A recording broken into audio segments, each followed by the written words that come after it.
Pues otro tema que ha dado mucha controversia en las últimas horas en el país tiene que ver con las posibles reformas al SMAT. El director de la policía, el mayor general Henry Sanabria, ha revelado cómo serían estos cambios, que incluirían cambios en las prendas, así como el nombre de ese escuadrón, con lo cual se prevé una, dice él, renovación total de cómo venía trabajando esa fuerza. Escuchemos lo que ha dicho el nuevo director de la policía, el mayor general Henry Sanabria. Un pedido específico del senador Gustavo Bolívar que se haga de alguna manera una revalidación de ese nombre. La doctrina debe ser la misma que desde las Naciones Unidas se promueve. La doctrina tiene que basarse en la moderación en el uso de la fuerza, la utilización de agentes químicos y el contacto físico. Si hay una inminencia de una acción violenta, delitos que afectan a la seguridad pública, la vida, el patrimonio, actuaríamos con esa fuerza, que es lo que el señor presidente quiere, que sea lo último, que actúe de último, ya cuando la situación se desborde. 7:25 en RCN Mundo, y por eso este tema es necesario analizarlo, porque hablan muchos de un tema cosmético, más cosmético, y el nombre. Por eso hasta ahora saludamos a César Andrés Restrepo, él es director de Seguridad Urbana de Pro Bogotá, pero ¿por qué es clave? No solamente porque hace parte de esta organización, sino que tiene unos 20 años de experiencia en análisis, evaluación y gestión de asuntos de seguridad y de defensa nacional. Señor César Andrés Restrepo, bienvenido a RCN Mundo. Carla, buenos días por la invitación, saludos a sus compañeros de mesa y a sus oyentes. Bueno, el SMAT, según dicen, ahora se va a llamar entonces la Unidad de Diálogo y Acompañamiento. Van a usar armamento de disuasión, pero pues que no sea letal, por supuesto. Van a cambiar eso, las tanquetas ahora van a aparecer ambulancias, ya no serán como de choque. ¿Qué va a pasar entonces si hay manifestaciones complicadas, agresivas, y donde haya manifestantes que usen armas letales y que salen a destruir, mejor dicho, todo, como ya ha pasado? ¿Qué va a pasar ahí en ese caso según su análisis? ¿Qué es lo que debe pasar con el SMAT, que ahora se va a cambiar de nombre? Carla, más allá de la discusión de los colores de una tanqueta o de los uniformes, un proceso incluso que inició desde el gobierno anterior, porque como todos hemos visto en las calles, las formas como se han identificado las patrullas de policía, incluso los uniformes de algunos miembros de la policía, pues han venido en un cambio, y creo que esto es la progresión de una acción que ya empezó desde hace más o menos un año, con la cual la Policía Nacional buscaba replantear su imagen frente al servicio en términos de su identificación y generar una nueva oportunidad de encuentro con la ciudadanía. Sin embargo, la participación de los escuadrones antidisturbios en el control, dispersión y desescalamiento de conflictos en las ciudades, pues es un asunto que no se puede evadir. De hecho, cuando ocurrieron eventos como el paro y la discusión política de la campaña electoral que acaba de terminar, algunos miembros de los partidos políticos que hoy en día están en el gobierno planteaban el desmonte del SMAD. Claramente ahora que ejercen gobierno se han dado cuenta que eso es una promesa imposible de cumplir y que es muy importante proteger a los ciudadanos que ejercen el derecho a la protesta y a los ciudadanos que viven en una ciudad donde unos grupos quieren manifestarse. En tal sentido, cuando haya un evento como el que usted dice, seguramente va a salir una fuerza a hacer el control, dispersión y desescalamiento del conflicto.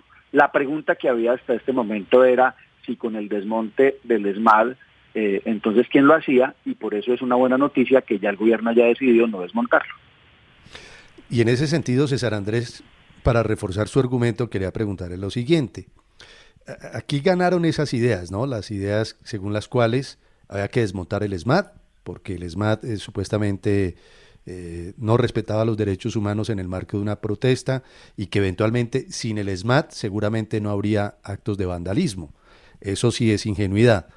Entonces, ¿es posible, conoce usted algún antecedente, algún ejemplo, algún lugar del mundo en donde alguna protesta que se torne violenta se pueda manejar sin una fuerza, sin un escuadrón antidisturbios? No existe, y la razón es muy sencilla. Las sociedades cuentan con cuerpos de policía porque los cuerpos de policía juegan un rol muy importante, que es el de la regulación de las relaciones entre los ciudadanos, además de la lucha contra el crimen. El problema en la construcción de ese imaginario en Colombia ha estado determinado porque se creó la narrativa de que la policía en Colombia reprime a los ciudadanos y el uso de sus derechos. Y en mi opinión, nada más falso que eso, dado que la policía lo que en principio realiza es la protección de aquellos que se manifiestan y adicionalmente la protección de los derechos de los otros ciudadanos que no hacen parte de la manifestación. Solo para ponerles un ejemplo de cómo se utilizan estos cuerpos. El año pasado, como resultado y este año, como resultado del desajuste que ha generado en las sociedades la pandemia y los impactos que han tenido, en países que todo el mundo tiene como referente en Colombia a la hora de discutir estos temas, como Holanda o como Francia, pues lo que hemos visto es cómo las fuerzas de seguridad utilizan sus escuadrones antidisturbios para, una vez más, controlar, dispersar o desescalar un conflicto en una ciudad. Así que no existe, y el punto aquí es que la narrativa terminó tergiversando la realidad de lo que significa ese servicio. Ese servicio es un servicio de protección. Ahora, cualquiera persona que me está escuchando ahora puede decir que yo estoy desubicado en la medida en que hubo durante los últimos 2 años en Colombia unos momentos muy difíciles de violencia y confrontación. Pero esos momentos difíciles de violencia y de confrontación no estaban determinados por un ataque de la policía a los ciudadanos, sino por un escalamiento del conflicto con unos actores que también utilizaron violencia y adicionalmente tenían un enfoque de desestabilización de la situación en las ciudades. César Andrés, también vale la pena conocer su opinión sobre el tema que quiere el presidente Gustavo Petro de sacar la policía del Ministerio de Defensa. No sé, desde Pro Bogotá y desde el área suya, exactamente del tema de seguridad urbana, ¿cómo lo han visto? Es un gran riesgo para la seguridad del país. Entender la seguridad del país con base en modelos externos en cierta medida significa desconocer la realidad de nuestro contexto nacional. La estructura de seguridad vigente hoy en día en Colombia no es el resultado de un juego teórico, sino una adaptación a lo largo de más de 20 años a las condiciones particulares de la seguridad en el país. En ese sentido, la Policía Nacional, si bien está dentro del Ministerio de Defensa, cuenta con una autonomía bastante grande, incluso desde el punto de vista presupuestal, algo que no se discute de manera muy continua. En este momento, avanzar hacia la separación de la Policía Nacional del Ministerio de Defensa y la creación de una nueva ubicación e incluso de una nueva estructura burocrática, tiene unos elementos muy importantes que van a significar obstáculos y desafíos para seguir prestando el servicio de seguridad. Uno de ellos es el presupuestal, que ya vemos que está empezando a generar unos desafíos en muchos sectores.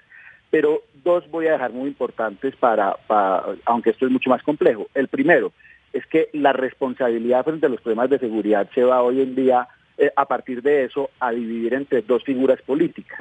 Un ministro de Defensa y el ministro de Seguridad, o como se denomine, y en esa responsabilidad diluida, pues como siempre se puede apreciar, los triunfos se los pelearán y los fracasos se los asignarán uno a otro. Adicionalmente empezará una competencia por recursos en un escenario donde los recursos son escasos y, en tercer lugar, va a haber un rompimiento de la coordinación. Y la coordinación en Colombia en el escenario de seguridad con una alta incidencia del crimen y de las economías criminales, pues lo que va a generar son espacios útiles para la criminalidad. Le quiero también consultar sobre esa propuesta que ha causado tanto revuelo del ministro de Justicia, donde habla de que, por ejemplo, si a un ciudadano le roban el celular, el ladrón tenía que pagarle el teléfono y hasta 6 meses de la factura, eso que él ha llamado reconciliación y reparación judicial. Estaba escuchando ahora el debate de ustedes y pensaba mientras tanto que Colombia está sufriendo una tragedia a la cual no nos referimos, y es que hay una renuncia de facto a la aplicación de la ley. Es como si como sociedad nos hubiéramos cansado de hacer valer la ley por encima de todas las cosas. yo entiendo la propuesta del ministro y entiendo adicionalmente que hay una necesidad de tener resultados porque hay cosas en las que claramente no avanzamos, sino que estamos teniendo un deterioro. Pero el punto aquí, para un ejemplo en particular, cuando oigo la frase de las cárceles se han vuelto en universidades. Las cárceles se han vuelto en universidades porque hay una ley que lleva a los delincuentes a las cárceles o porque tenemos un mal servicio carcelario. Y esas son el tipo de preguntas que no nos estamos haciendo y que nos están llevando a la renuncia frente a la aplicación de la ley. Y una sociedad en la que se renuncia a la aplicación de la ley, lo que termina prevaleciendo es la ley del más fuerte.